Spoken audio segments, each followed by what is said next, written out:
Hi there, I'm back with my third devlog for my game Satan. This will likely be the last devlog since the game is nearly finished. Today we will mainly look at the enemies, but before we dive in, I want to give a huge thanks for all the support you've shown me.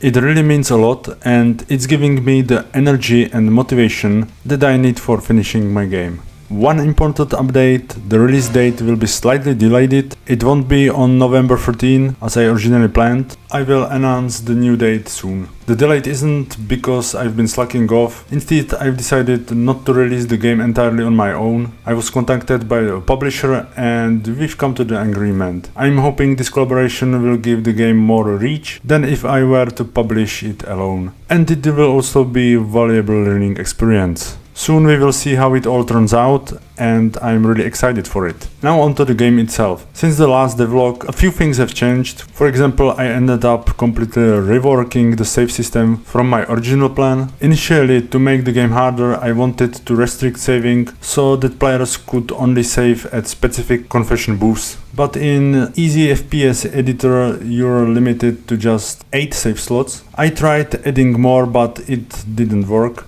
I have way more than 8 levels, so with only 8 slots, the saves would eventually override each other, causing a lot of chaos and frustration, which I didn't want. So I reverted to the default save system, allowing players to use the 8 slots however and whenever they want. I also kept quick save and quick load options. The confection booths are still in the game, but now they have a simple function. They fully restore the player's health, so they are more like health fountains now.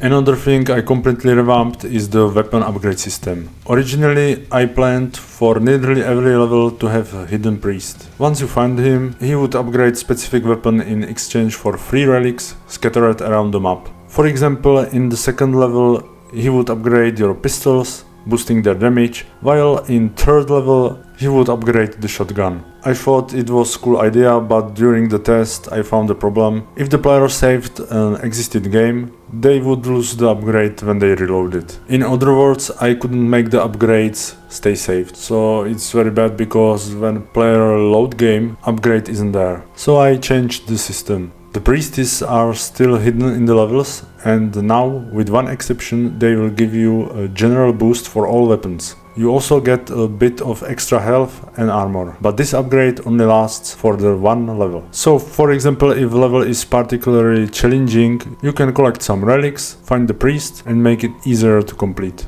The nice part is that the relics accumulate, so you can save them up and use the boost in different level later. Because unlike weapon upgrades, easy FPS editor remembers relics even if you load game. I don't know why, but somehow it works. At least I hope it does. As for the visuals, I added a pixelation shader made by Pixel Wolfgod especially for easy FPS editor. It gives the game a more retro pixelated look, which I think really fits the atmosphere. But for those who don't like the effect, there's an option in settings to turn it off.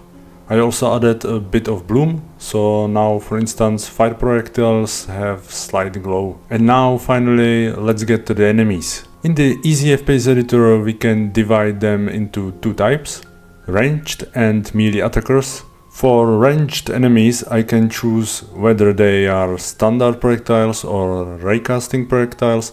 Standard projectiles are simple, the enemy fires a bullet with a certain speed that hits you and reduces your health. On the other hand, raycasting basically makes invisible line to you and instantly dealing damage. I mentioned before that I don't find raycasting as fun for enemies. It's fine to use it for player, since it lets you aim and shoot instantly, but for Satan, all ranged enemies use projectiles. This matches the fast-paced action-heavy gameplay, where you need to dodge and stay constantly on the move. And I think it makes the game more fun. In easy FPS editor, we can also make enemies to explode after they die. They will deal damage to anyone nearby, including other enemies, so this can even be used to create explosion barrels. We just need to disable the enemy's attack and movement, set it to explode, and there you go, a barrel, technically still enemy. A recent patch also introduced flying enemies, which you can create by using unit blockers. Place the enemy in the air, put a blocker underneath to keep it from falling, and surround it to keep it in position, and you've got flying enemy. Of course, when you kill it, the corpse floats in the mid-air, which doesn't look great, so I made it so that all flying enemies in Satan explode upon their death. As I mentioned in the last devlog, enemies reflect the environment they are in. For example, you will mostly find demons in hell. Of course, some of them have been brought into the human world, so basically they show up everywhere. In the main world, for example, you encounter mostly cultists, and most of undeads are in sewers. Since, well, undead in sewers just makes sense, right? Because it's underground. Undead, underground, right? Rats also show up in the sewers and near carcasses, where they will attack you if you disturb them. These little details add micro narratives that help build the game atmosphere. So, who can you expect to encounter?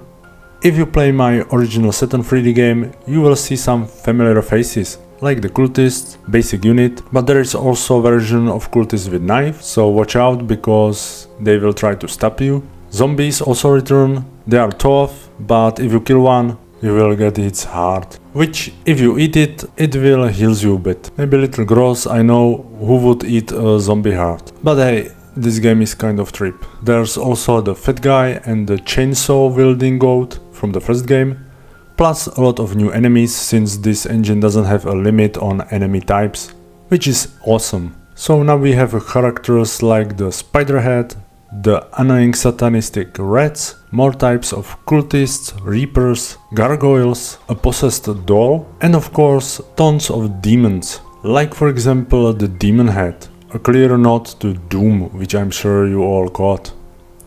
I won't spoil all enemies, but I will say there's one that can even turn invisible. Another new unit is the Poor Soul, I call it like that, a civilian who runs around in a panic. If he sees you, he yells for help and he starts moving to you, starts shoving to you, which of course drains your health, so you will have to put him out of his misery. Of course there are also boss fights, I think something about 7 of them, but I leave those for surprise. So that's it for today. I'd like to ask you to add Satan to your Steam wishlist if you can. I'm afraid I lost most of my wishlist after some changes in Steam, so it would help a ton if you could add it again. Also, please like and subscribe here on YouTube. As always, sorry for my very bad English. Take care of yourselves and yeah, see you soon.